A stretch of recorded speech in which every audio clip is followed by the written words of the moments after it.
Hello बच्चों, क्या हालचाल। आई होप आप सब बढ़िया होंगे, अपने लाइफ में कुछ ना कुछ तूफानी कर रहे होंगे।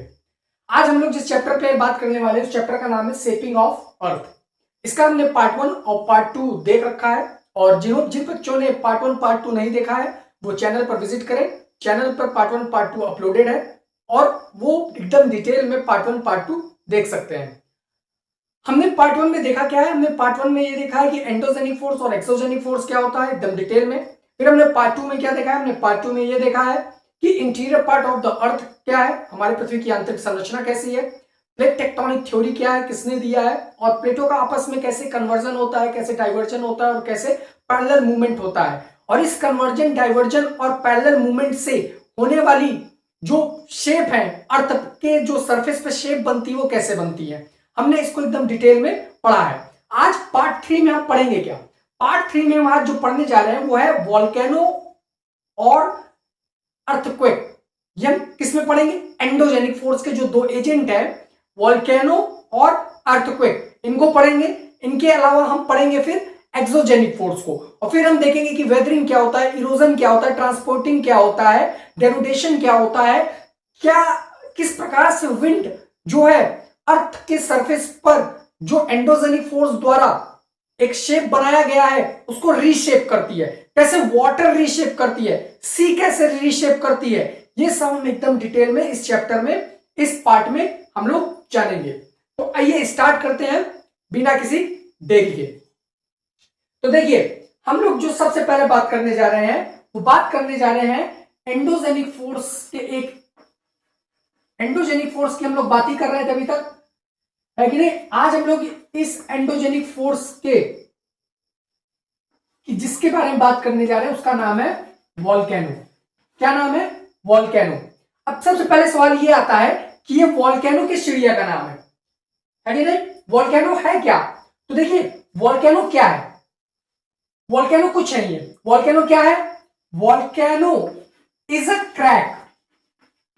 वॉल्केनो क्या है, volcano is a crack. Volcano एक क्रैक है, कहां पर, in the earth surface.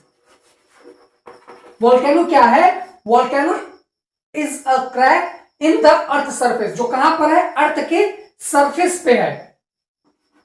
Bye which, जिसके द्वारा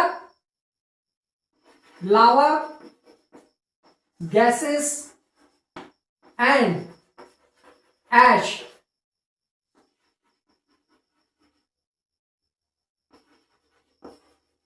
कम on the earth surface, come on the earth surface और come on the earth upper crust. तो हमने क्या देखा, हमने देखा वॉल्केनो। वॉल्केनो की पहली डेफिनेशन देखिए, वॉल्केनो क्या है।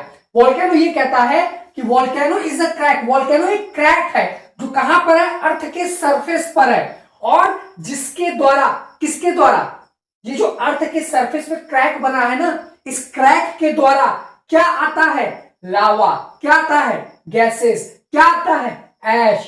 ये कहां आता है, come on the earth surface, earth के सरफेस पे आता है, जहां हम और आप खड़े हैं। अपर क्रस्ट हमने देखा था ना, 0 किलोमीटर पे क्या था, अपर क्रस्ट, उस अपर क्रस्ट पे आता है। तो इसी चिड़िया का नाम क्या है, वॉल्केनो।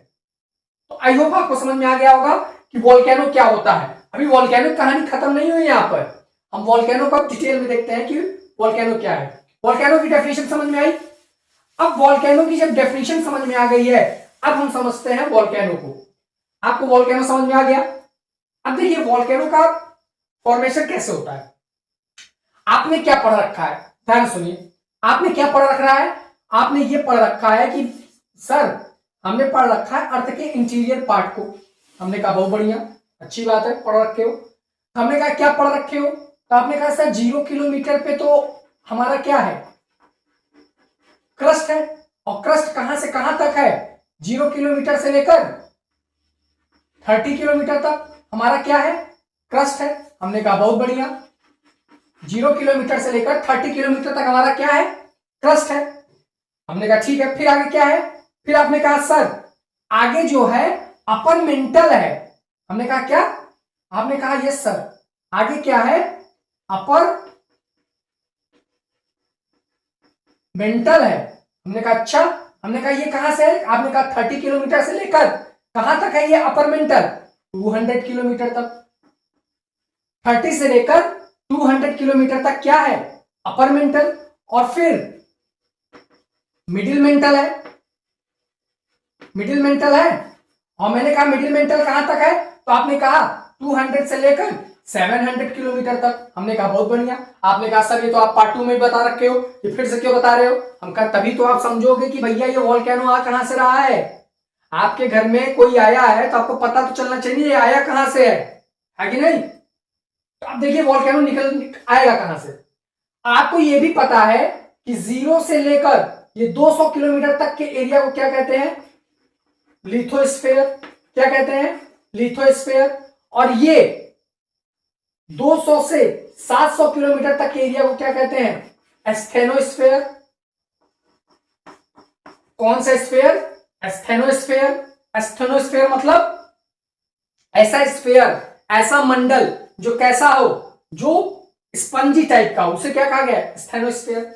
अब ध्यान से सुनिए, वॉल्केनो जो पाया जाता है, वॉल्केनो जो पाया जाता है वो पाया जाता है 100 किलोमीटर से लेकर 700 किलोमीटर के बीच में।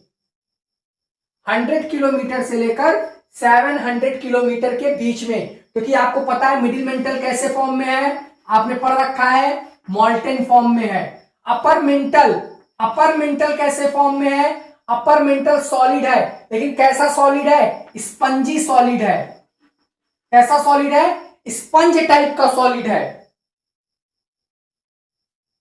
कैसा सॉलिड है, स्पंज टाइप का सॉलिड है। तो यही सब आपको समझना है। ध्यान दीजिए कि ये जो 100 किलोमीटर के एरिया स्टार्ट हो रहा है ना, ये देखिए ये वॉल्केनो पाया कहां जाता है, जनरली ज्यादातर जो वॉल्केनो 100 किलोमीटर से लेकर 200 किलोमीटर, ज्यादा कितना किलोमीटर, 700 किलोमीटर तक का एरिया में आपको वॉल्केनो कहीं भी मिल सकता है। 700 किलोमीटर तक मतलब एस्थेनोस्फेयर, एस्थेनोस्फेयर तक के एरिया में आपको कहीं भी वॉल्केनो मिल सकता है। लेकिन आपको पता है कि अर्थ का एक लेयर ऐसा है जो ना पूरी तरीके से सॉलिड है और ना पूरी तरीके से क्या है, लिक्विड है कि नहीं। ये कैसा टाइप में है, ये स्पंजी टाइप में है। कैसा टाइप में है, स्पंजी टाइप में है।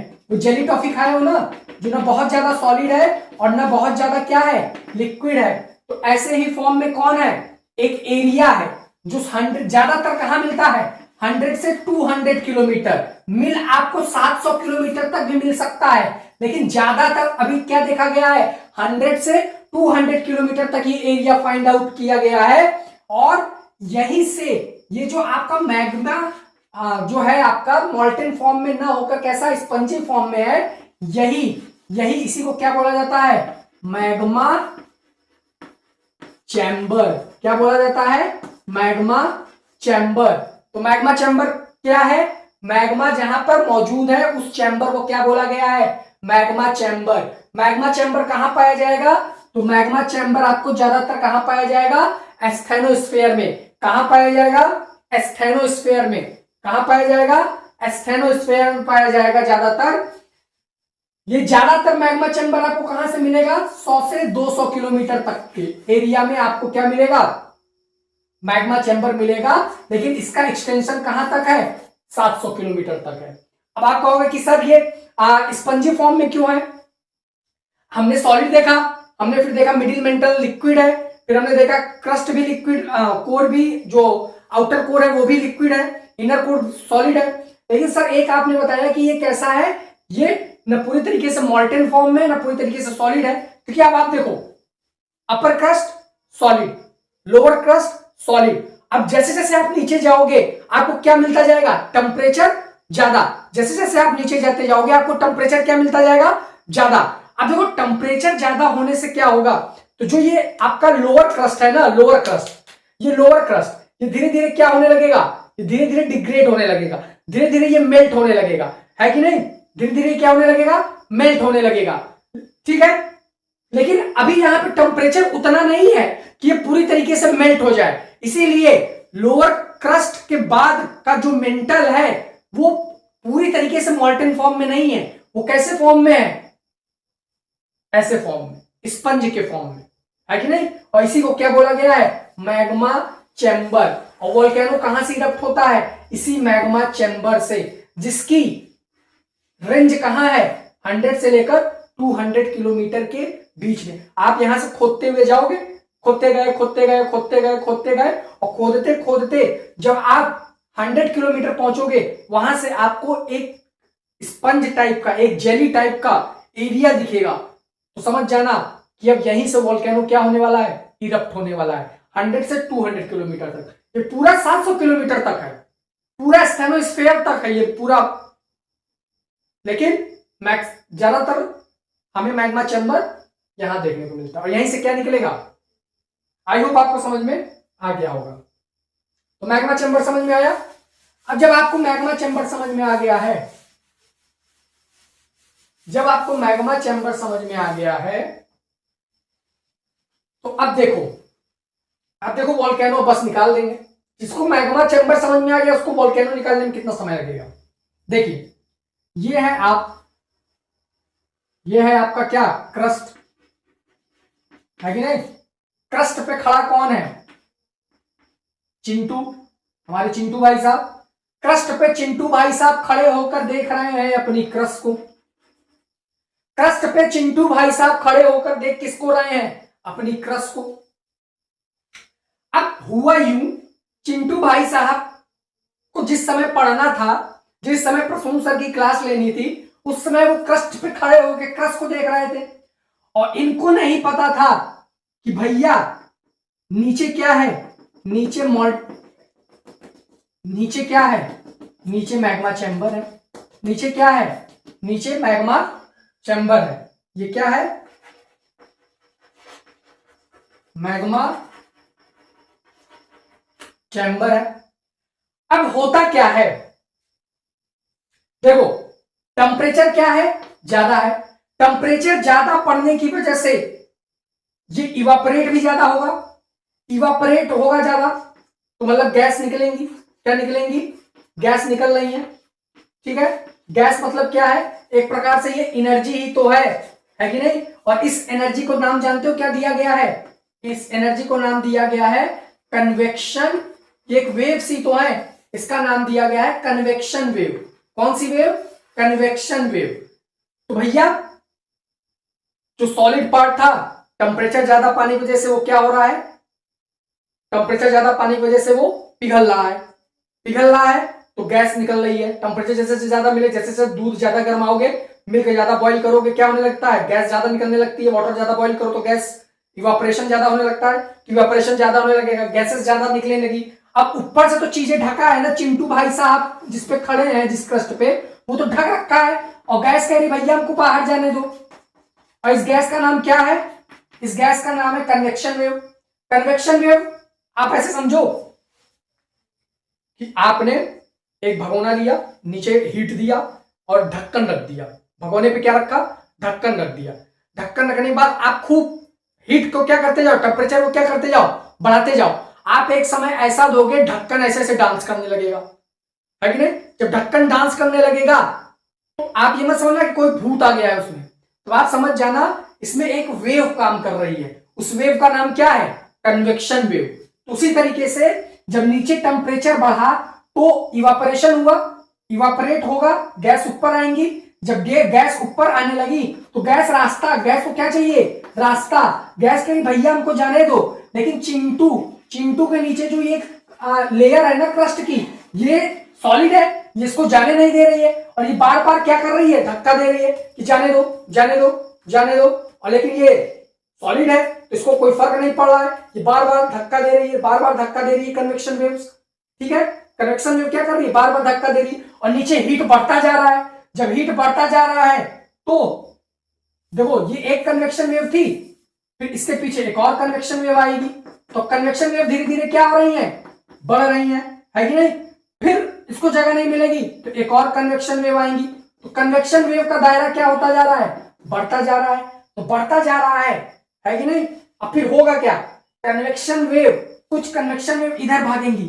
अब इनको तो रास्ता चाहिए ना, इनको तो रास्ता चाहिए, ये अपना रास्ता ढूंढ रही है, ये कह रही जाने दो जाने दो जाने दो, लेकिन क्रस्ट सॉलिड है, ये हिल नहीं रहा है। और नीचे से कन्वेक्शन वेव क्या कर रही है, टक्कर मार रही है, टक्कर मार रही है। जब इनको रास्ता नहीं मिल रहा है तो ये क्या करेंगी, इधर भागेंगी, कुछ उधर भागेंगी अपना रास्ता ढूंढने के लिए, और बार बार टक्कर मारती रहेंगी। और किसी चीज को बार बार टक्कर मारते रहो तो क्या होगा, क्या होगा, बार बार टक्कर मारने से क्या होगा, वो जहां पर वीक होगा वहां पर क्या आने लगेगा, क्रैक आने लगेगा, है कि नहीं। वो कबीर कबीर दास का दोहा है ना, कि वो कौन सा था, रसरी आवत जात सिल पर पड़त निशान। रसरी को बार बार, रस्सी को बार बार क्या करते रहो, आगे पीछे करते रहो, तो वो पत्थर पर भी क्या छोड़ देती है, निशान छोड़ देती। तो वैसा ही कन्वेक्शन में बार बार धक्का दे रही है क्रस्ट पे, बार बार, भैया जाने दो, और क्रस्ट सॉलिडिफाई है, कह रहा नहीं जाने देंगे, तो क्या होगा, बार बार धक्का देने से ये कहीं ना कहीं से क्या होगी, कमजोर होगी। कौन कमजोर होगी, ये क्रस्ट, है कि नहीं। अब चिंटू भाई साहब को देखो, चिंटू भाई साहब क्रस्ट पे खड़े होकर क्रस्ट को देख रहे हैं, और जैसे कन्वेक्शन वेव कहीं से क्या पाएगी, क्रैक पाएगी, वहां से क्या होगी, निकलने लगेगी। समझ रहे हो कि नहीं। जैसे मान लो यहां पे क्रैक जनरेट हो गया, कन्वेक्शन में बार बार धक्का दे रही थी, और यहां पे क्या हो गया, क्रैक जनरेट हो गया। अब जब क्रैक जनरेट हो गया तो ये कन्वेक्शन वेव कहां निकल आएंगी, बाहर, ये कन्वेक्शन वेव बाहर निकलने लगेंगी। और सिर्फ ये बाहर नहीं निकलेंगी, इनके अंदर जो जितना भी लिक्विड है ये सब लेकर बाहर चली जाएंगी। और जब सब लेकर बाहर चली जाएंगी तो इसी को हम लोग क्या बोलेंगे, वॉल्केनो इरप्ट हो गया। क्या, वॉल्केनो इरप्शन, वॉल्केनो क्या हो गया, इरप्ट हो गया। और ये जो भाई साहब चिंटू थे, जो क्रस्ट पर किसको देख रहे थे, क्रस्ट को देख रहे थे, इनकी क्रस्ट कहां खड़ी थी, जहां पर क्रैक जनरेट हुआ था, और इनकी क्रस्ट क्या हो गई, मिनरल बन गई। इनकी क्रस्ट इसी में मिल गई। अब चिंटू भाई साहब रात दिन अब किसे निहारेंगे, इसी वॉल्केनो को निहारेंगे कि मेरी क्रस्ट इसी में मिली हुई है, हो सकता है कभी उसकी आंख, कभी उसकी नाक दिख जाए, है कि नहीं। बेचारा चिंटू, सो सैड।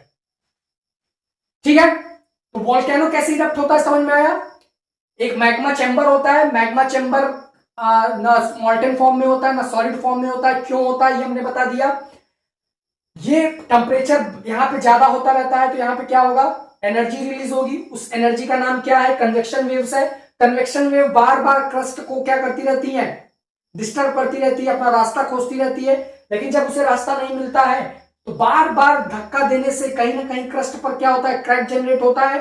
और जब वो क्रैक बड़ा हो जाता है, जब वो दरार बड़ा हो जाता है, तो कन्वेक्शन वेव इस लिक्विड पार्ट को अपने साथ लेकर कहां जाती है, ऊपर। और इसी को हम लोग क्या बोल देते हैं कि वॉल्केनो।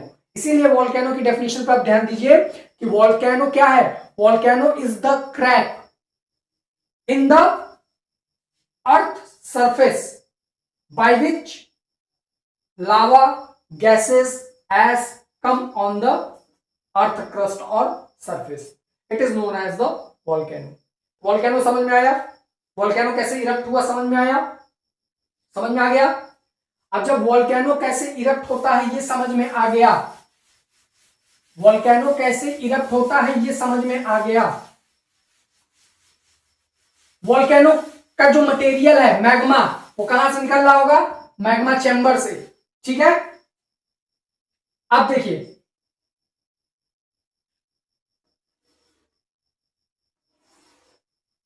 देखिए वॉल्केनो को, देखिए,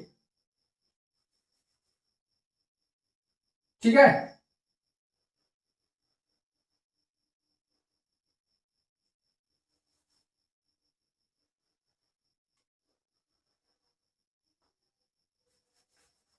ध्यान से देखिए, चमत्कार होने वाला है।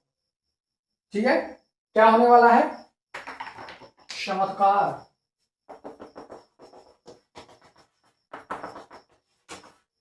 ये क्या है? ये है आपका मैग्मा चैम्बर। क्या है? Magma chamber. मैग्मा चैम्बर है। मैग्मा चैम्बर से क्या रिलीज हो रहा है? मैग्मा चैम्बर से क्या रिलीज हो रहा है? Convection waves. मैग्मा चैम्बर से क्या रिलीज हो रहा है? Convection waves. कन्वेक्शन वेव क्या करेगा? Convection wave. कन्वेक्शन वेव क्या करेगा? कन्वेक्शन वेव बार बार धक्का देकर इस पे क्रैक जनरेट करेगा। ये क्या होगा? ये क्रैक। इसी क्रैक को क्या बोला जाता है? इसी क्रैक को बोला जाता है वेंट। इसी क्रैक को क्या बोला जाता है? वेंट। वेंट मतलब वो रास्ता, वो क्रैक जहां से वो जो वॉल्केनो है ना, वो अर्थ के क्रस्ट पर क्या होता है? जहां से वॉल्केनो उस अर्थ के क्रस्ट पर क्या होता है? निकलता है। ठीक है, ठीक है। अब यहां से देखो, इस वेंट, इसको क्या बोला गया है? इसको बोला गया है वेंट। इसको क्या बोला गया है? वेंट। इस वेंट से क्या होगा? इस वेंट से ये जो वॉल्केनो है ये अब कहां निकलेगा? ये बाहर। ये देखो निकल गया, ये वॉल्केनो निकल गया। अब देखो, ये जो इसका मुंह है ना, जहां से ये वॉल्केनो निकला है, ये जो इसका मुंह है, इसको बोलते हैं क्रेटर।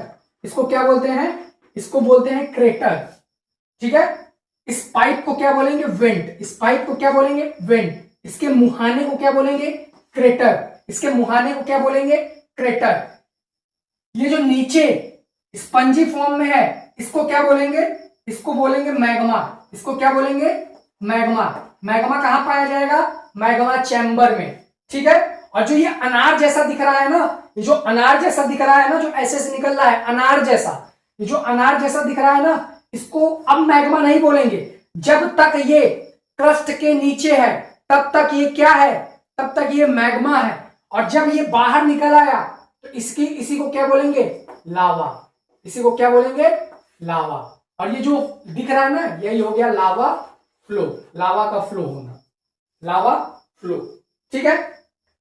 तो आई होप अब आपको समझ में आ गया होगा। ये डायग्राम देख लीजिए अच्छे से कि मैग्मा चैम्बर में क्या पाया जा रहा है? मैग्मा। ठीक है। मैग्मा चैम्बर कहां है? एस्थेनोस्फेयर में है, और जो है लोअर पार्ट ऑफ लिथोस्फेयर में है। लोअर पार्ट ऑफ लिथोस्फेयर और एस्थेनोस्फेयर में आपको क्या मिलेगा? Magma chamber. Lower part lithosphere से स्टार्ट होते होते एस्थेनोस्फेयर तक आपको मिल सकता है क्या? Magma chamber. मैग्मा चैम्बर में मैग्मा है, और ये मैग्मा न मॉल्टेन फॉर्म में है न सॉलिड फॉर्म में। कैसे फॉर्म में है? ये आपका स्पंजी फॉर्म में है कि नहीं? अब इनसे क्या रिलीज होगी? Convection wave. कन्वेक्शन वेव का काम क्या है? इस क्रैक को जनरेट करना, इस वेंट को बनाना, है कि नहीं? अब इस वेंट से क्या होगा? मैग्मा बाहर आएगा, और ये जो जिस मुंह से बाहर निकल रहा है ना क्रस्ट पे, इसे क्या बोला जाएगा? क्रेटर। और ये जो फ्लो निकल रहा है ना, ये जो मैग्मा का फ्लो निकल रहा है ना, इसी को क्या बोला जाएगा? लावा फ्लो, है कि नहीं? जब तक क्रस्ट के नीचे है तब तक मैग्मा है, जब क्रस्ट के ऊपर आ गया तो उसी को क्या बोल दिया जाता है? लावा। ठीक है। तो ये था आपका वॉल्केनो। ठीक है। वॉल्केनो का फॉर्मेशन कैसे होता है समझ में आया? कोई डाउट, कोई किसी भी प्रकार की समस्या, परेशानी, जी घबरा रहा हो, जी मिचला रहा हो, है कि नहीं? डरने की बात नहीं है। Don't fear when Prasoon sir is here. तुरंत कमेंट बॉक्स में लिखिए कि सर यहां दिक्कत आ रही है, आपको उसका रिप्लाई जरूर मिलेगा। ठीक है। अगर समस्या हो तब, फालतू का नहीं। ठीक है। अब हम लोग देखेंगे, जब वॉल्केनो आपने देख लिया, फॉर्मेशन ऑफ वॉल्केनो देख लिया आपने, अब हम लोग देखेंगे कि वॉल्केनो कितने टाइप के होते हैं। ठीक है। अब हम लोग क्या देखेंगे? Types of volcano. वॉल्केनो को कितने प्रकार होते हैं?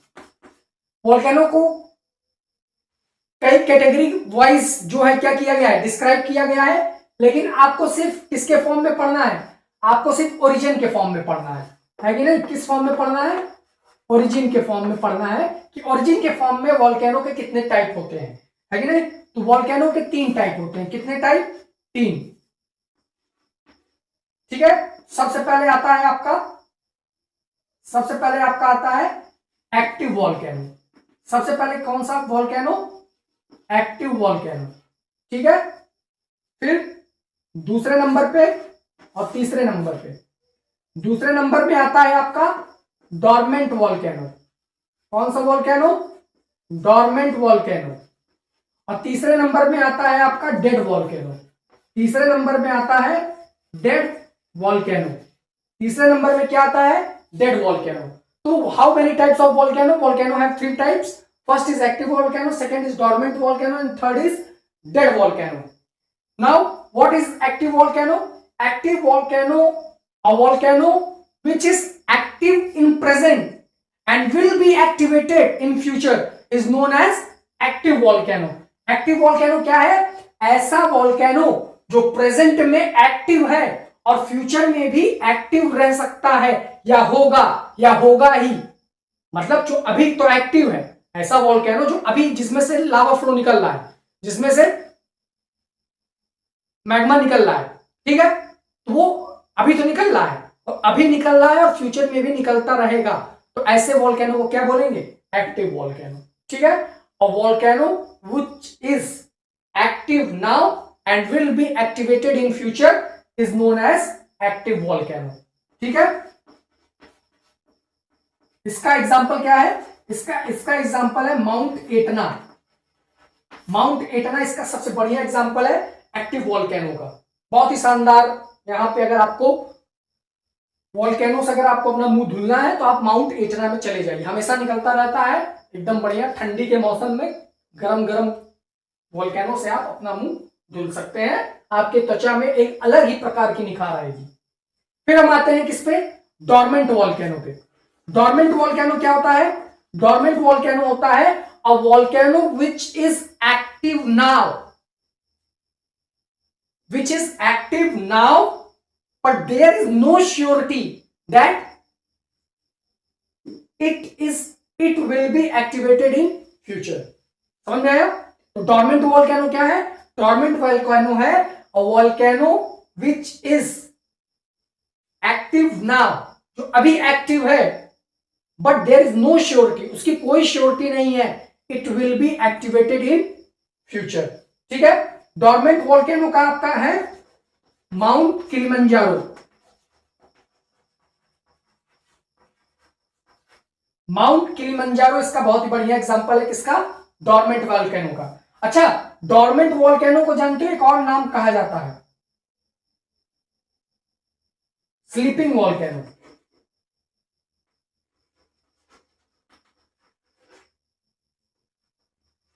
कौन सा वॉल्केनो? Sleeping volcano. किसको? डोरमेंट वॉल्केनो को। फिर आता है डेड वॉल्केनो। डेड वॉल्केनो आपको पता ही है कि जो डेड है कि नहीं? डेड वॉल्केनो क्या होता है? A volcano which is not active in present and will be not activated in future, जो ना तो प्रेजेंट में एक्टिव है और ना ही फ्यूचर में क्या होगा? एक्टिव होगा। तो ऐसे वॉल्केनो को हम लोग क्या कहेंगे? तो ऐसे वॉल्केनो को हम लोग कहेंगे डेड वॉल्केनो। इसका एग्जांपल क्या है? इसका एग्जांपल है माउंट केन्या। माउंट केन्या इसका एग्जांपल डेड वॉल्केनो का। डेड वॉल्केनो का है Mount Kenya, is one of the best example.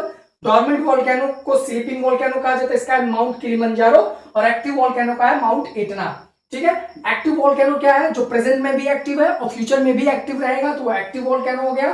Dormant volcano क्या है? माउंट किलिमंजारो, मतलब जो प्रेजेंट में तो एक्टिव दिख रहा है, फ्यूचर में हो सकता है maybe, sorry dormant volcano क्या है?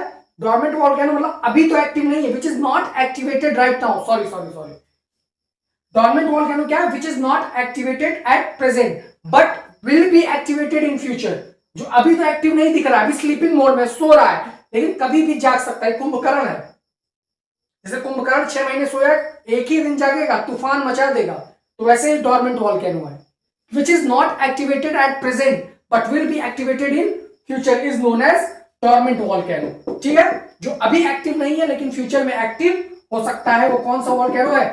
Dormant volcano. और डेड वॉल्केनो मतलब जो मरी चुका है कि नहीं, जो ना तो अभी एक्टिव है और जिसकी ना कोई संभावना है जरा सी भी तब फ्यूचर में एक्टिव होने की, वो कौन सा है? डेड वॉल्केनो, जिसका एग्जांपल क्या है? Mount Kenya. ठीक है, मैंने थोड़ा डोरमेंट का दूसरा बता दिया था कि जो अभी एक्टिव है और फ्यूचर में एक्टिव नहीं होगा, तो वो थोड़ा गलत है, ध्यान दीजिएगा। डोरमेंट का क्या है? अच्छा, वो याद आ गया कि डोरमेंट का क्या है कि जो प्रेजेंट में तो एक्टिव नहीं है लेकिन फ्यूचर में एक्टिव हो सकता है, वो क्या है? Dormant volcano. ठीक है, अगर अब आपको वॉल्केनो समझ में आ गया है आपके लेवल मतलब 9th के लेवल तक का वॉल्केनो काफी है। इतना इतना अगर आप पढ़ के गए एग्जाम में आप तबाही मचा देंगे। ठीक है, अब हम लोग वॉल्केनो अगर आपको पता चल गया, अब हम लोग एंडोजेनिक फोर्स के अगले एजेंट की तरफ चल रहे हैं, है कि नहीं, जिसका नाम क्या है, जिसका नाम है earthquake. Earthquake,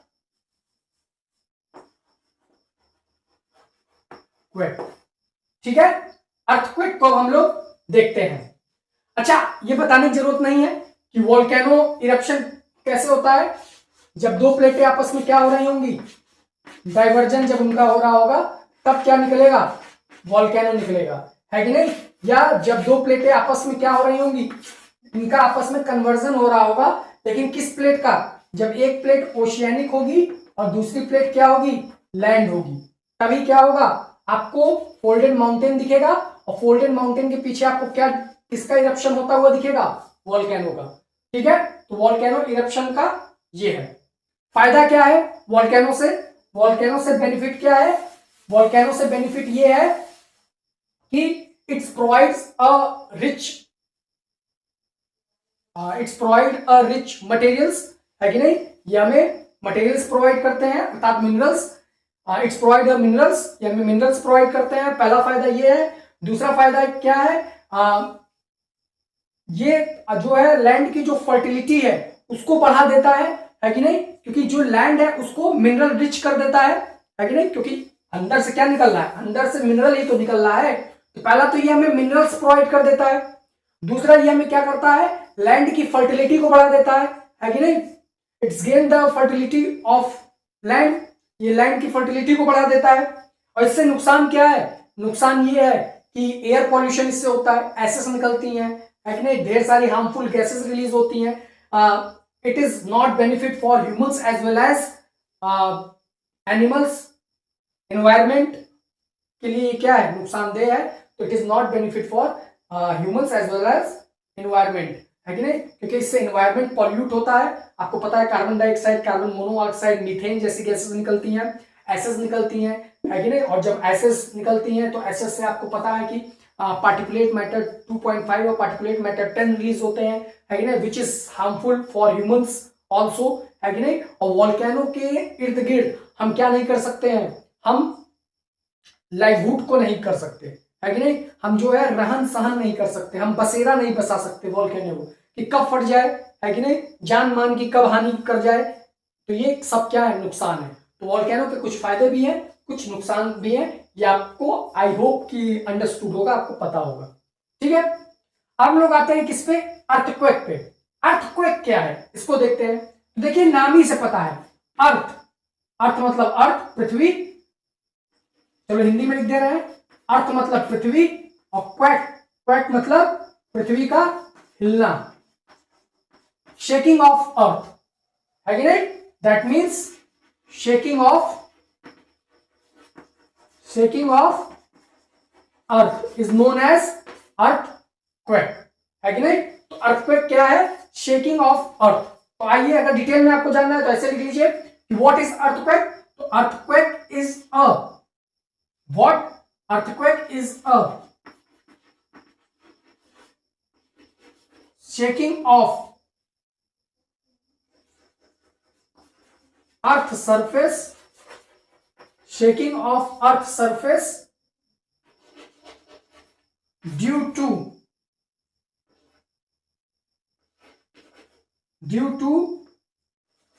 conserve energy, due to conserve energy which comes from inside the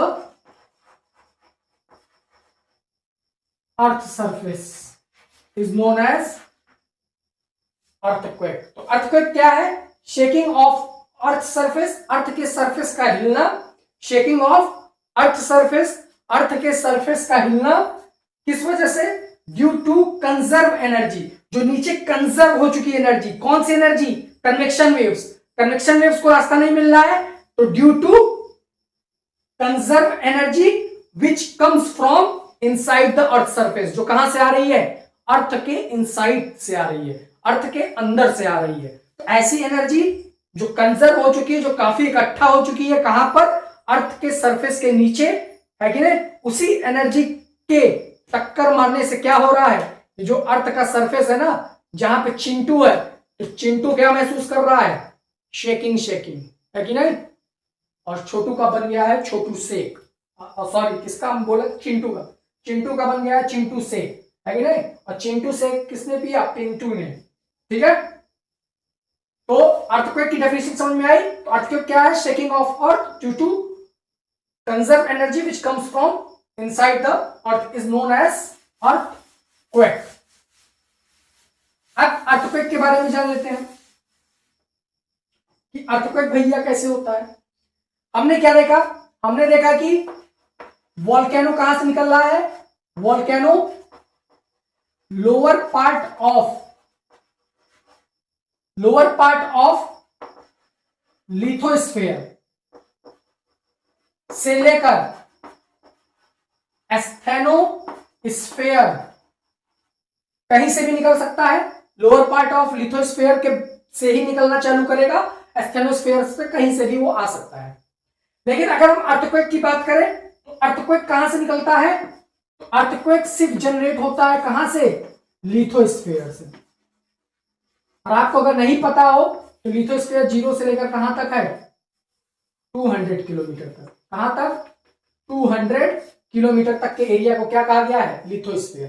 तो लिथोस्फीयर से क्या जनरेट होता है, लिथोस्फीयर से जनरेट होता है अर्थक्वेक। अब अर्थक्वेक कैसे जनरेट होता है, आइए देखते हैं, ठीक है। तो अगर आपसे कोई पूछेगा कि अर्थक्वेक कहां से निकलता है, क्रस्ट से निकलता है, मेंटल से निकलता है, कोर से निकलता है, तो उसको तुरंत 2 थप्पड़ मारना, क्या बेवकूफ।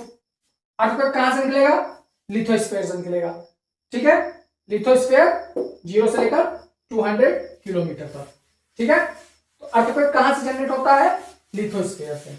और वॉल्केनो कहां से जनरेट हो सकता है, लोअर पार्ट ऑफ लिथोस्फीयर से लेकर एस्थेनोस्फीयर के बीच में कहीं भी वॉल्केनो इरप्ट हो सकता है, मतलब वॉल्केनो का फॉर्मेशन चालू हो जाएगा, वॉल्केनो का निकलना चालू हो जाएगा। अब अर्थक्वेक किसके कारण से होता है, तो एक तो कंजर्वेंट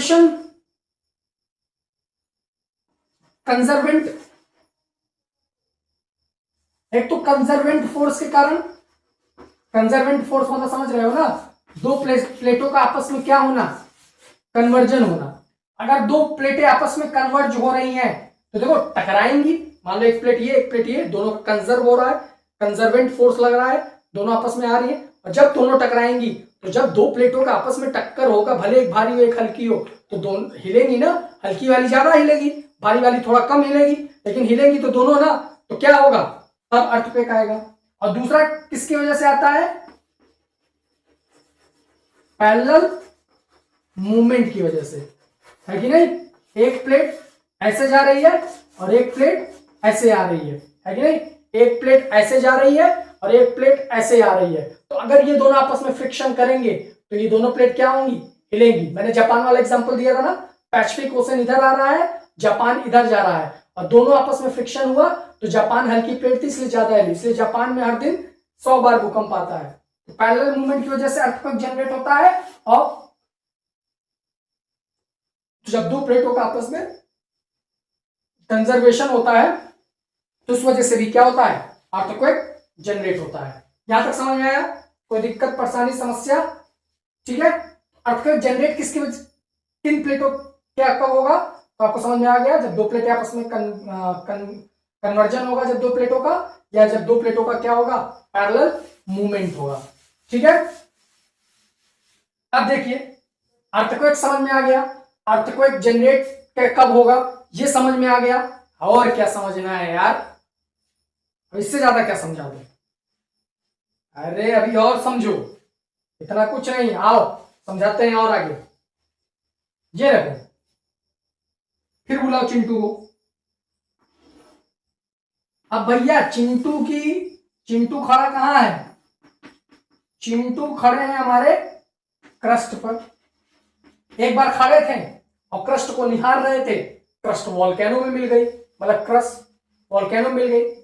इस बार चिंटू भैया फिर कोई क्रश को देख रहे थे। क्रश तो बनती रहती है, तो चिंटू भैया की कोई क्रश थी, चिंटू भैया फिर निहार रहे थे। और इस बार ऐसी जगह खड़े थे जहां इन्होंने पूरा क्योंकि ये हमसे पढ़ रखे थे, ये आए थे ज्ञानावर्स में और ज्योग्राफी की जो है क्लास ले रखे थे, जिसमें इन्होंने पढ़ रखा था कि भैया वॉल्केनो 3 तरीके के होते हैं, एक्टिव वॉल्केनो, डोरमेंट वॉल्केनो और एक्सटिंक्ट वॉल्केनो, है कि नहीं, या जिसे डेड वॉल्केनो कहा जाता है। चलो देखो याद आ गया। डेड वॉल्केनो का एक और नाम क्या है? Extinct volcano. कौन सा वॉल्केनो? Extinct volcano. चलो देखो याद आ गया, है कि नहीं, याद रखिए। तो एक्सटिंक्ट वॉल्केनो, ठीक। तो अब ये खड़े थे, तीनों वॉल्केनो पढ़ रखे थे। इन्होंने कहा भैया जब सर ने तीनों वॉल्केनो बता दिया है, अब वॉल्केनो वाली जगह नहीं जाएंगे, अब क्रस्ट को ऐसी जगह देखेंगे जहां वॉल्केनो ना हो, अर्थात एक्सटिंक्ट वॉल्केनो वाली जगह पे ये थे, ये ऐसी जगह थे जहां वॉल्केनो नहीं आ रहा था। अब हुआ क्या, ये भैया क्रस्ट पे खड़े होकर किसी अपनी दूसरी क्रस्ट को देख रहे थे। अब हुआ क्या, हुआ यूं कि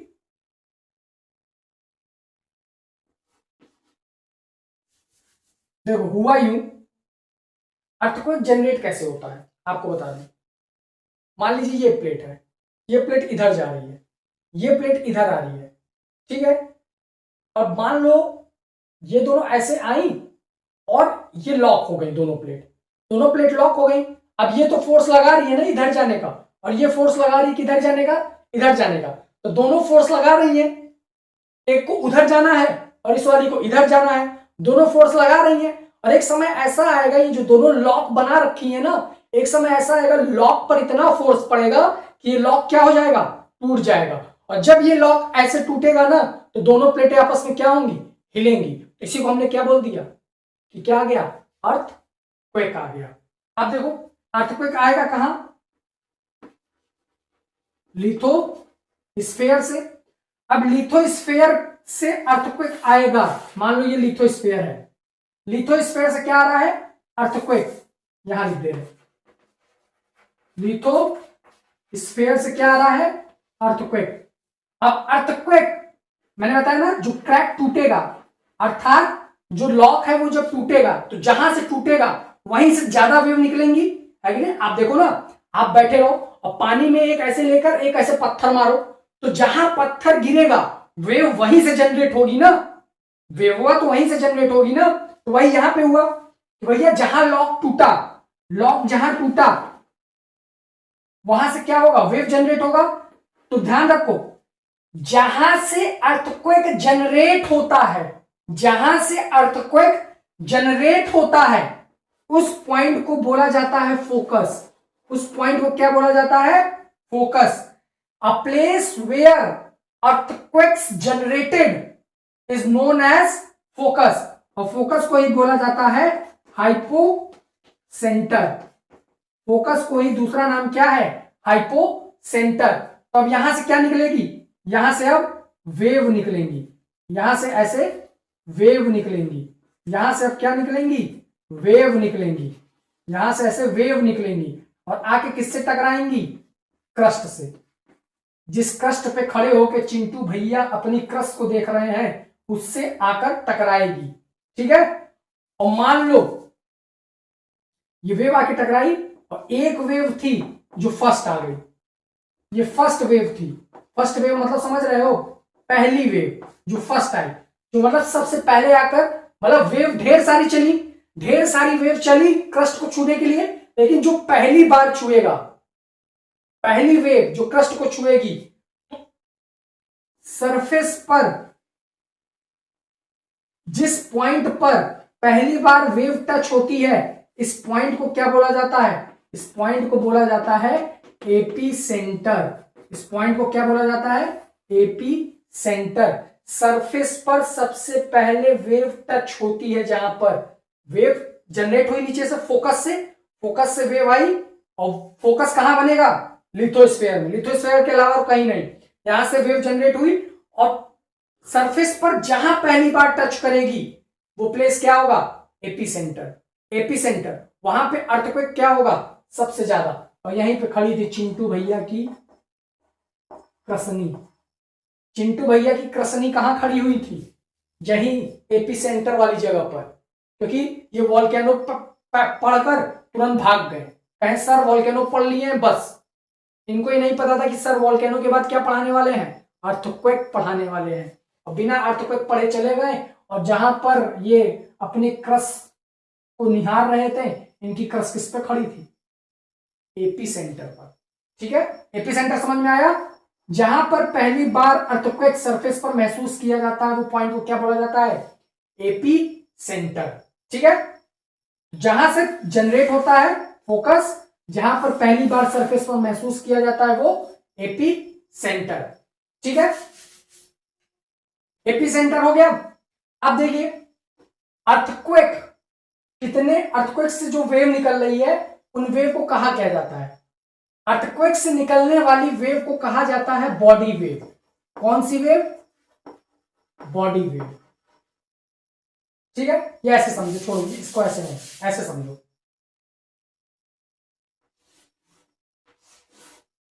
ये सरफेस है, ये मतलब ये अपर क्रस्ट है जहां पर चिंटू खड़ा था, सरफेस का ऊपर वाला पार्ट।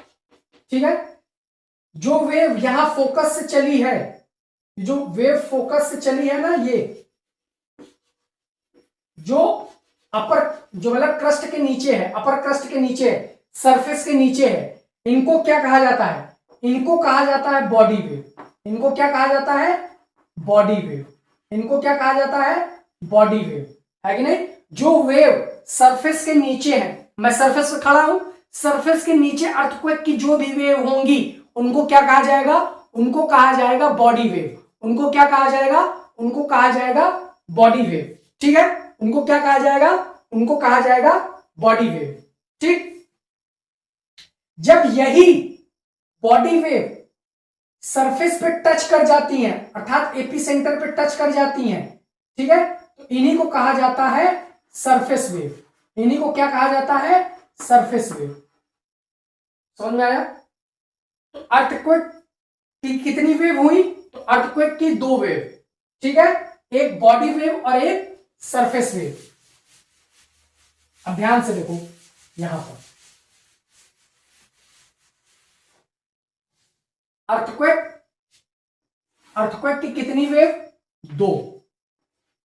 एक कौन सी, एक है आपकी बॉडी वेव, एक कौन सी है, बॉडी वेव, और दूसरी कौन सी है, सरफेस वेव। ठीक है, इसी सरफेस वेव का दूसरा नाम क्या है, लव वेव। क्योंकि सरफेस वेव चिंटू की जहां पर क्रस्ट खड़ी थी, एपी सेंटर पर जो सबसे पहले वेव टच होगी, जब तक एपी सेंटर मतलब कि सरफेस पर टच नहीं होगी तब तक उस वेव को क्या बोला जाएगा, बॉडी वेव। ठीक है, जैसे ही वेव सरफेस पे टच हुई, जैसे ही वेव सरफेस पे टच हुई, तो उस वेव को क्या बोला जाएगा, सरफेस वेव। और इसी सरफेस वेव के चपेट में चिंटू की चिंटी आ गई थी, इसलिए इस वेव का नाम क्या बोल दिया गया, लव वेव। इसलिए इस वेव का नाम क्या बोल दिया गया, लव वेव। अब देखिए बॉडी वेव जो सरफेस के नीचे है, ये दो तरीके की होती हैं, पी वेव और एस वेव। पी वेव और एस वेव। पी का मतलब क्या है, पी वेव का मतलब होता है प्राइमरी वेव। पी वेव का मतलब प्राइमरी वेव, और एस वेव का मतलब सेकेंडरी वेव। एस वेव का मतलब सेकेंडरी वेव। ठीक है, तो ओवरऑल अर्थ पे जो आपका अर्थक्वेक आता है उसमें कितने तरीके की वेव काम करती हैं, तीन तरीके की, primary wave, secondary wave, surface wave. Surface wave is also known as love wave, है कि नहीं। पी, अब देखिए इनका कैरेक्टरिस्टिक देख लीजिए। P wave, primary wave travel in solid, liquid and gas, ये तीनों जगह ट्रेवल करती है। कौन, P wave. P wave solid में भी ट्रेवल करती है, लिक्विड में भी ट्रेवल करती है और गैस में भी ट्रेवल करती है। Secondary wave travels only in solid, ये सिर्फ कहां ट्रेवल करती है, सिर्फ और सिर्फ सॉलिड में। और ये दोनों बॉडी वेव कहां ट्रेवल करती हैं, इनसाइड द सरफेस। ठीक है, सरफेस के इनसाइड, ठीक है। और सरफेस वेव आपको पता है ये वेव कहां ट्रेवल करती है, ट्रेवल ऑन द सरफेस, ये सरफेस पे ट्रेवल करती है, ठीक है।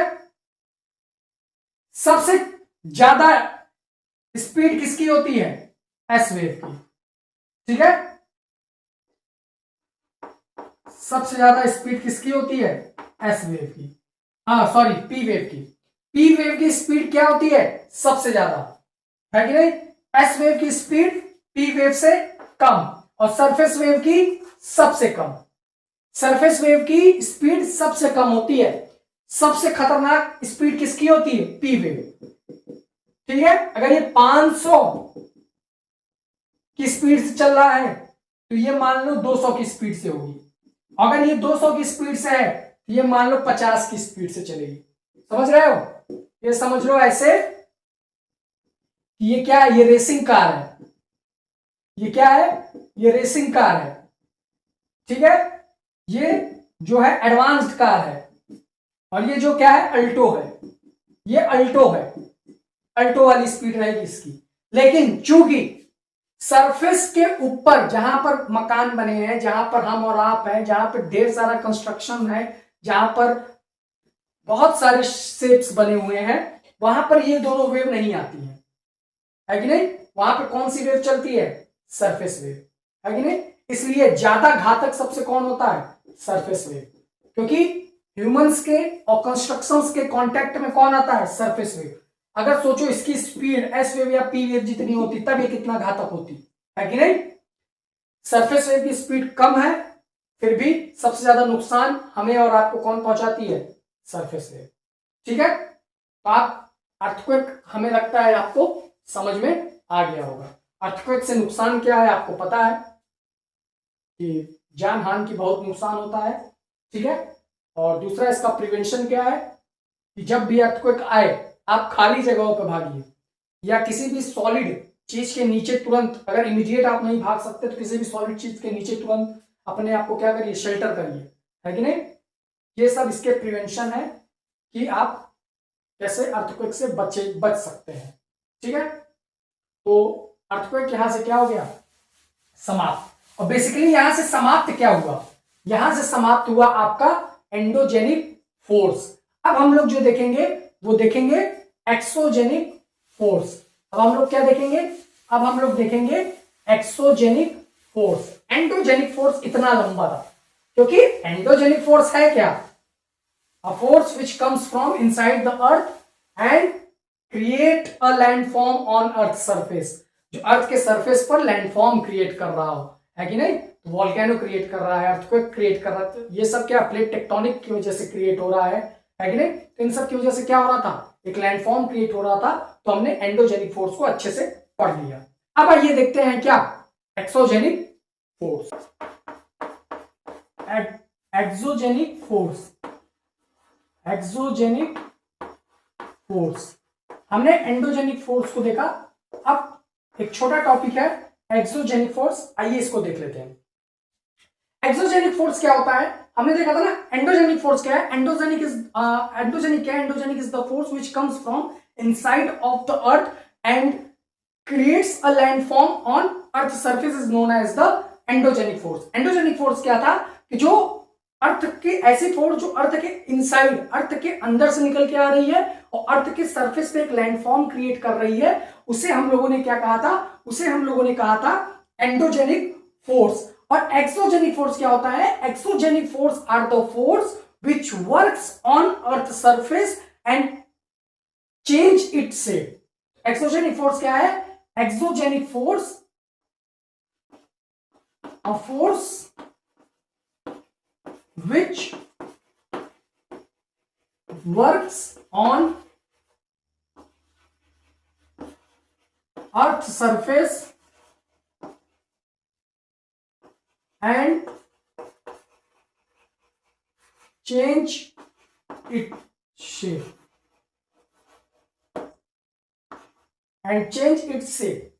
ठीक है। एक्सोजेनिक फोर्स क्या है, exogenic force are the force that works on earth surface and change its shape is known as the exogenic force. Exogenic force एक ऐसी फोर्स है जो अर्थ के सरफेस पे काम कर रही है। मान लीजिए ऐसे देखिए, एंडोजेनिक फोर्स क्या है? एंडोजेनिक फोर्स अर्थ के अंदर से आई, दो प्लेटों का आपस में कन्वर्जन हुआ और माउंटेन बन गया। ये किसका काम है माउंटेन का बनना? एंडोजेनिक फोर्स का। ठीक, अब एक्सोजेनिक फोर्स क्या है? एक्सोजेनिक फोर्स वो फोर्स है जो अर्थ के सरफेस पर ही काम करती है और उसके जो शेप है उसको चेंज करती है। ठीक है, अब माउंटेन कौन बनाया है? Endogenic force. अब अर्थ के सरफेस पे कौन काम कर रहा है? मान लो रिवर, रिवर आई और माउंटेन को बार बार काटते गई, है कि नहीं? अब इस माउंटेन से क्या बन गया? वैली। तो वैली कौन बना रहा है? वैली बना रहा है एंडोजेनिक फोर्स, नहीं एक्सोजेनिक फोर्स। ठीक है, समझ में आया कि हवा चली, हवा कहां चल रही है? सरफेस पे। तो हवा किसका एजेंट है? एक्सोजेनिक फोर्स का। हवा चली और हवा ने अपने साथ ढेर सारी रेत ले जाकर एक जगह इकट्ठा करना चालू कर दिया। एक जगह जब इकट्ठा चालू कर दिया तो उससे क्या बन गया? सैंड ड्यून्स बन गया, बालू के टीले बन गए, है कि नहीं? जिसे जैसे इंडिया में थार मरुस्थल, तो थार मरुस्थल पूरा पूरा पूरा रेगिस्तान ही रेगिस्तान है। ये किसका काम है? ये बनाना किसका काम है?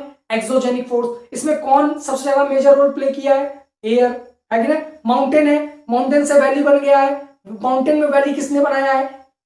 एक्सोजेनिक फोर्स, है कि नहीं? रिवर, समझ रहे हो कि नहीं? है कि नहीं? आप देखोगे कि कोई शेप है उसका मशरूम टाइप शेप बन जा रहा है, किसके कारण? एयर के द्वारा, है कि नहीं? तो एक्सोजेनिक फोर्स क्या है? एक्सोजेनिक फोर्स वो फोर्स है जो अर्थ के सरफेस पर रहकर काम करती है और जो भी एंडोजेनिक फोर्स द्वारा शेप बनाया गया है उसको रीशेप करती है। एंडोजेनिक फोर्स नया लैंड फॉर्म बनाती है, वहीं पर एक्सोजेनिक फोर्स उस बने हुए लैंड फॉर्म को क्या करती है? शेप बनाती है कि नहीं? समझ में आया? एंडोजेनिक का काम क्या है? नया लैंड फॉर्म बनाना, नया बनाना कुछ। और एक्सोजेनिक फोर्स का काम क्या है? उसी में काट छांट करके उसको नया शेप दे देना। ये किसका काम है? ये एक्सोजेनिक फोर्स का काम है। किसका काम है? एक्सोजेनिक फोर्स का। समझ में आया? एक्सोजेनिक फोर्स समझ में आया? अब एक्सोजेनिक फोर्स जब आपको समझ में आ गया तो एक्सोजेनिक फोर्स में काम कैसे होता है? इसका एक टर्म है ग्रेडेशन। ग्रेडेशन क्या है? Gradation is the process. Gradation क्या है? Gradation is the process which level ups earth surface. जो अर्थ सरफेस को क्या करता है? लेवल अप करता है। किसके through? By weathering, by weathering, erosion, transporting and deposition. Exogenic force का एक प्रोसेस है जिसका नाम है ग्रेडेशन प्रोसेस। ग्रेडेशन प्रोसेस क्या है? Gradation process is the process which level up the earth surface. जो भी अर्थ का सरफेस है उसको लेवल अप करना, ये किसका काम है? ग्रेडेशन का है। और ये लेवल अप कैसे होगा? ये होगा कुछ एजेंट्स के द्वारा, जिन एजेंट्स का नाम क्या है? वेदरिंग, इरोजन, है कि नहीं? Transporting and deposition. इनके थ्रू वो क्या करेगा? अर्थ के लेवल को लेवल अप करेगा, है कि नहीं? और इसी प्रोसेस का नाम क्या है? ग्रेडेशन। इस प्रोसेस का नाम ग्रेडेशन है जो किसके अंडर है? Exogenic force. एक्सोजेनिक फोर्स में एक प्रोसेस है जिसका नाम है ग्रेडेशन। ग्रेडेशन के पीछे कौन कौन से एजेंट्स काम करते हैं? Weathering, erosion, transporting and deposition.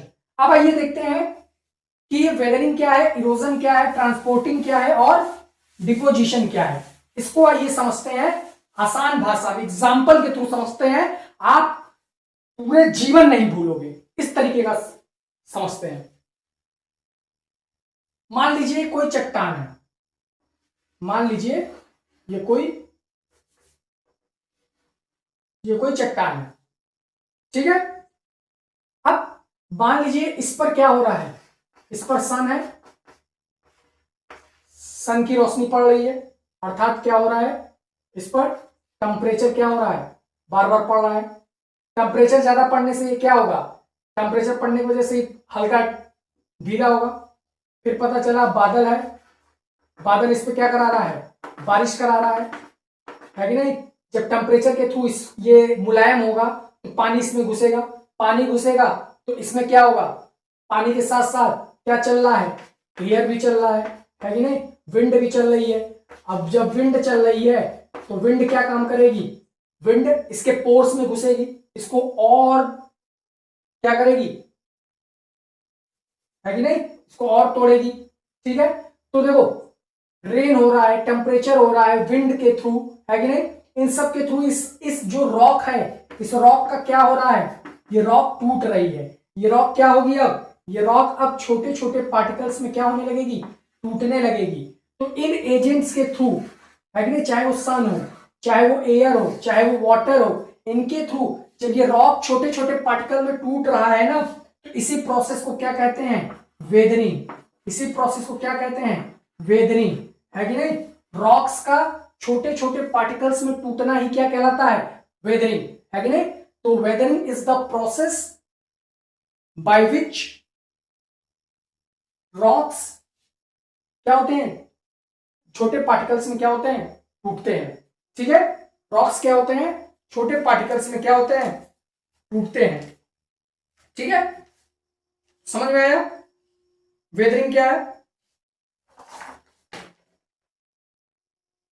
ठीक है, तो वेदरिंग जो रॉक्स को छोटे पार्टिकल्स में क्या कर रहा हो, तोड़ रहा हो, तो weathering is the process by which breaking of rocks into small pieces is known as weathering.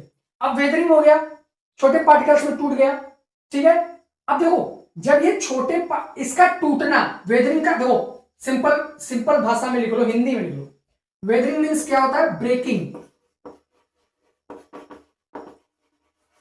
Breaking of rocks. ये क्या है, वेदरिंग, टूटना। मैंने फिर बोल रहा हूं क्या, टूटना, हिंदी में लिखो टूटना। टूटना क्या है, वेदरिंग। अब टूट के पता चला ये जो है बड़ा सा रॉक था, इतने इतने पार्ट में क्या हो गया, अलग हो गया। ठीक है, तो बड़े रॉक का मतलब एक बड़ा रॉक था, उस पर पानी पड़ा, उस पर हवा आई, उस पर टेम्परेचर पड़ा, इसकी वजह से वो क्या हो गया, वो टूट गया। ये हो गया वेदरिंग। टूट कर अभी जुड़े हुए हैं, टूट कर अलग हो जाना, स्प्लिट हो जाना, स्प्लिट हो जाना। ये जो स्प्लिट हो गया ना, छोटे छोटे पार्टिकल में टूट गया है, इसी को क्या बोला जाता है, इरोजन। इसी को क्या बोला जाता है, इरोजन, है कि नहीं, स्प्लिट हो जाना। ठीक है, अलग हो जाना, अलग होना, ये क्या है, इरोजन। तो वेदरिंग हुआ, वेदरिंग के बाद क्या हुआ, इरोजन। अब देखिए छोटे बड़ा रॉक था, बड़ा रॉक क्या हुआ, टूटा, टूटकर अलग हो गया, अलग हुआ लेकिन अभी एक ही जगह है। अब ये पता चला कि एक जगह से थ्रू एयर मतलब थ्रू विंड, थ्रू हम कहते हैं वाटर, ठीक है, ये क्या हुआ, एक जगह से दूसरी जगह थ्रू विंड थ्रू वाटर, ये क्या हुआ, एक जगह से दूसरी जगह मूव करेगा।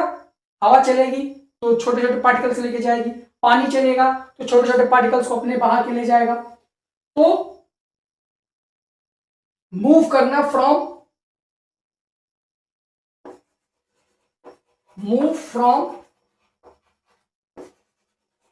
One place to another place, यही क्या कहलाता है, यही कहलाता है ट्रांसपोर्टिंग। ट्रांसपोर्टिंग, आप देखते हो ना ट्रांसपोर्ट, बस वगैरह क्या करते हैं, एक यात्री को बैठा एक जगह से दूसरी जगह छोड़ दिया, वही काम यहां पे है। ट्रांसपोर्टिंग क्या है कि जो छोटे छोटे पार्टिकल्स में टूटे हुए हैं, इनको एक जगह से ले जाकर दूसरी जगह रख देना, ये क्या कहलाता है। ठीक है, इसका काम क्या है, रिमूव होना। इरोजन क्या करता है, इरोजन मतलब रिमूव, अलग होना, और इसका मतलब क्या है, मूव, एक जगह से दूसरी जगह मूव करना। ये किसका काम है, ट्रांसपोर्टिंग। ठीक है, अब ट्रांसपोर्टिंग के बाद देखिए ट्रांसपोर्टिंग हो गया। अब ट्रांसपोर्टिंग के बाद क्या होगा, एक जगह से ले जाकर दूसरी जगह जब इन्हीं रॉक्स को क्या कर दिया जाता है, इकट्ठा कर दिया जाता है, क्या कर दिया जाता है, इकट्ठा कर दिया जाता है, तब इसी को क्या बोलते हैं, इसी को बोलते हैं डिपोजिशन। इसी को क्या बोलते हैं, डिपोजिशन, है कि नहीं। डिपोजिशन क्या है, कलेक्शन है, कलेक्शन ऑफ पार्टिकल्स।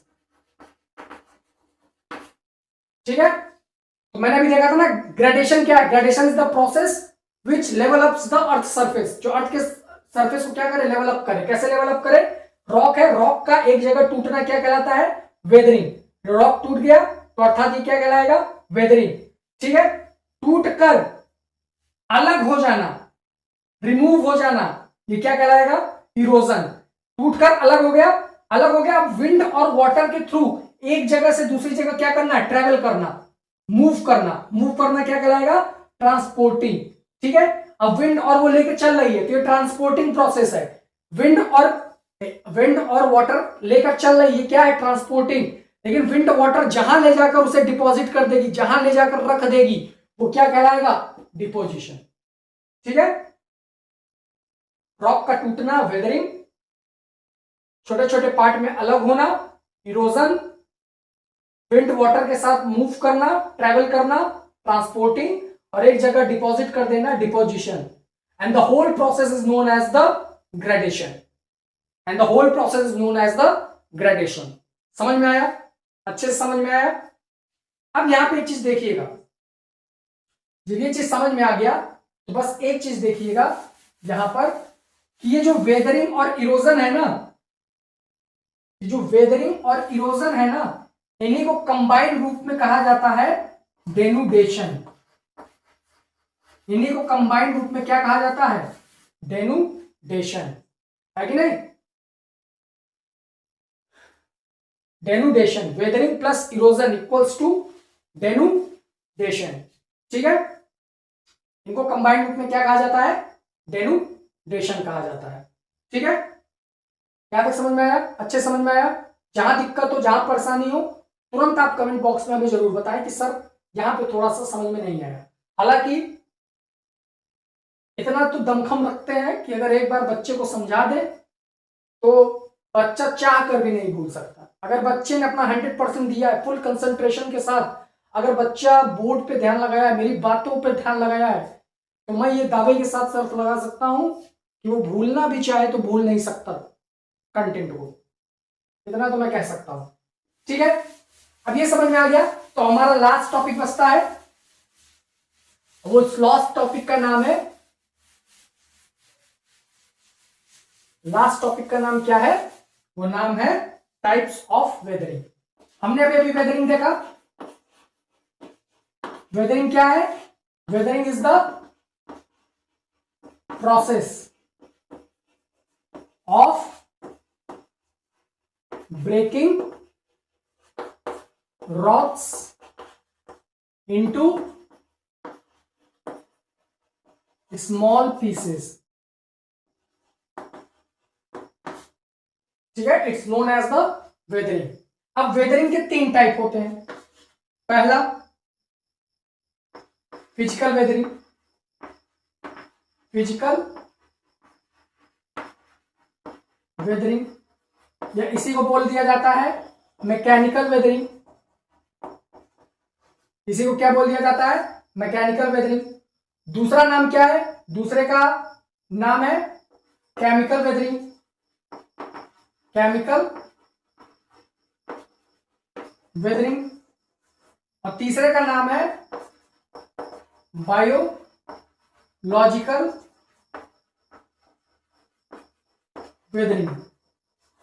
ठीक है, फिजिकल वेदरिंग, दूसरा है केमिकल वेदरिंग और तीसरा है बायोलॉजिकल वेदरिंग। फिजिकल वेदरिंग या मैकेनिकल वेदरिंग क्या होता है, वेदरिंग मतलब क्या होता है, टूटना, रॉक का टूटना। अब मान लो, एग्जांपल के थ्रू समझो, मान लो ये रॉक है, ठीक है, इस पे दिन में खूब टेम्परेचर पड़ा, इसमें दिन में क्या हुआ, खूब टेम्परेचर पड़ा, इसमें दिन में क्या हुआ, इसमें दिन में खूब टेम्परेचर पड़ा। तो टेम्परेचर बढ़ने से ये मुलायम हो गया, ठीक है। और रात में टेम्परेचर क्या हो गया, डाउन हो गया। टेम्परेचर डाउन होने से ये फिर क्या हो गया, सॉलिड हो गया। तो दिन में ये क्या हो रहा है, कमजोर, सॉफ्ट हो रहा है, और रात में क्या हो रहा है, टेम्परेचर डाउन होने से हार्ड। तो soft hard, soft hard, soft hard, soft hard, soft hard, इस तरह सॉफ्ट हार्ड, सॉफ्ट हार्ड होते होते, बार बार होते होते ये क्या होगा, ये ब्रेक हो जाएगा। साल, 2 साल, 5 साल में क्या हो जाएगा, ये रॉक ब्रेक हो जाएगा। अब ये बताओ, इस रॉक के ब्रेक होने से क्या इसके कंपोजिशन में कुछ चेंज आया है, तो नहीं। तो फिजिकल वेदरिंग क्या है, फिजिकल वेदरिंग से क्या नहीं होता, फिजिकल वेदरिंग से क्या नहीं होता, फिजिकल वेदरिंग से कंपोजिशन चेंज नहीं होता।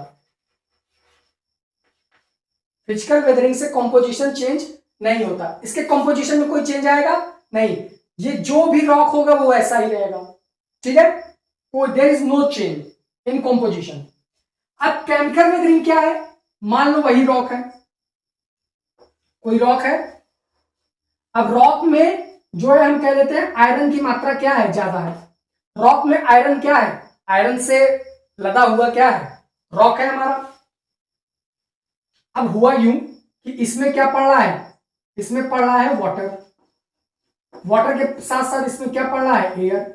वाटर एयर पड़ने से इसमें क्या हो जाएगा, इस रॉक में रस्टिंग होने लगेगा, इसमें रस्टिंग प्रोसेस होने लगेगा, इसमें रस्टिंग प्रोसेस होने लगेगा कि नहीं, इसमें रस्टिंग प्रोसेस होने लगेगा। आयरन से लदा हुआ, आयरन कंटेंट रिच आपके पास रॉक है, आयरन रिच रॉक आपने लिया है, उसको रख दिया है खुले में। अब बारिश हो रही है, उसमें पानी पड़ रहा है, हवा के संपर्क में वो आ रहा है, तो रस्ट लगने लगेगा। रस्ट लगने से क्या इसका कंपोजिशन चेंज हो जाएगा, क्या इसका कंपोजिशन चेंज हो जाएगा, क्या इसका कंपोजिशन चेंज हो जाएगा, तो आप कहोगे यस, इसका कंपोजिशन क्या हो जाएगा, चेंज हो जाएगा।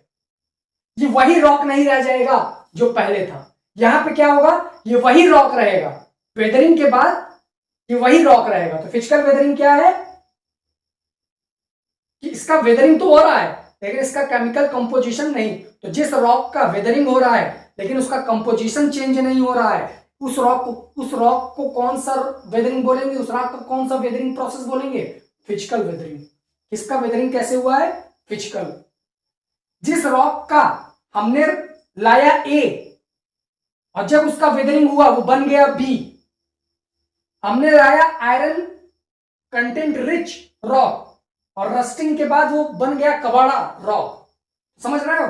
हमने लाया से बन गई इमली, तो समझ जाएंगे कि उसका कंपोजिशन क्या हो गया, चेंज हो गया। तो ऐसे तो हम समझ जाएंगे इसका वेदरिंग को हम क्या बोलेंगे, फिजिकल वेदरिंग नहीं बोलेंगे, तब हम क्या बोलेंगे, केमिकल वेदरिंग बोलेंगे।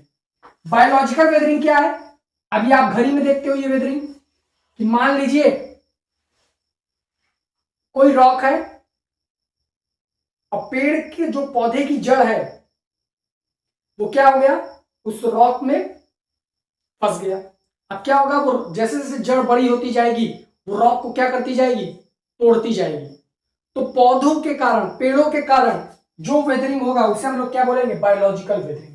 आप देखते हो ना, चिड़िया विड़िया कोई दाना लाई, दाना लाके किसी आपके घरों में या कहीं पे भी अगर दरार होगी वहां पे गिर गया, गलती से वो दाना गिर गया, तो आप देखते हो ना कि बरसात के मौसम में दरार से कैसे प्लांट्स निकलते हैं, है कि नहीं। और अगर आप उन्हें समय पर न निकालो तो वो क्या करेंगे, वो दरार को और बड़ा कर देंगे।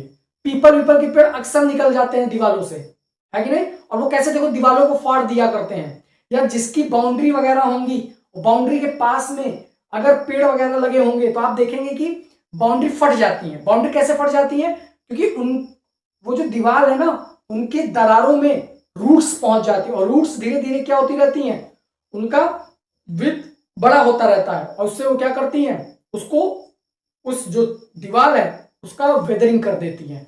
इस प्रकार की वेदरिंग को हम लोग क्या कहेंगे, बायोलॉजिकल वेदरिंग कहेंगे। इस प्रकार की वेदरिंग को क्या कहेंगे, बायोलॉजिकल वेदरिंग कहेंगे। ठीक ठीक, तो वेदरिंग हमें समझ में आया, हमने एक्सोजेनिक फोर्स देखा, हमने वेदरिंग देखा, हमने बेसिकली ग्रेडेशन प्रोसेस देखा जिसमें वेदरिंग, इरोजन, ट्रांसपोर्टिंग, और डिपोजिशन, वेदरिंग, इरोजन को हम लोग क्या कहते हैं, डेनुडेशन। फिर हमने वेदरिंग के टाइप्स देखे, फिजिकल, केमिकल और बायोलॉजिकल देखा। ठीक है, ठीक। कौन कौन से एजेंट एक्सोजेनिक फोर्स के लिए रिस्पॉन्सिबल है, वाटर है, विंड है और टेम्परेचर है। इनके थ्रू क्या होता रहता है, एक्सोजेनिक फोर्स अपना काम करती रहती है। तो आई होप आपको ये चैप्टर एकदम बढ़िया से, मस्त से, एकदम शानदार तरीके से समझ में आया होगा। ठीक है, जितने भी मेजर पॉइंट्स है, जितने भी इंपॉर्टेंट पॉइंट्स थे, जो क्लास 9th के लिए एग्जाम के पॉइंट ऑफ व्यू से बहुत ही अपना एक मात्रा रखते हैं, अपना एक इंपॉर्टेंट प्लेस रखते हैं एग्जाम्स में, उनको हमने एकदम बारीकी से, एकदम डिटेल्ड में, है कि नहीं, देखा, समझा और जाना। ठीक, कहीं कोई डाउट रह गया हो, कहीं कोई न चीज न समझ में आ रही हो, कमेंट बॉक्स हमेशा बच्चों के लिए खुले हुए हैं। कमेंट बॉक्स में आइए, अपने डाउट्स पूछिए, आपके डाउट्स यथासंभव सॉल्व किए जाएंगे। ठीक है, अगर टॉपिक अच्छा लगा हुआ हो तो ज्यादा से ज्यादा शेयर करिए, ज्यादा से ज्यादा अपने दोस्तों को रिकमेंड करिए कि एक बार वो जरूर लेक्चर को अटेंड करें, और ज्यादा से ज्यादा देखिए, ज्यादा से ज्यादा लाइक करिए, ज्यादा से ज्यादा शेयर करिए। ठीक है, हंसते रहिए, मुस्कुराते रहिए और देखते रहिए ज्ञानावर्स। तब तक के लिए जय हिंद, जय भारत।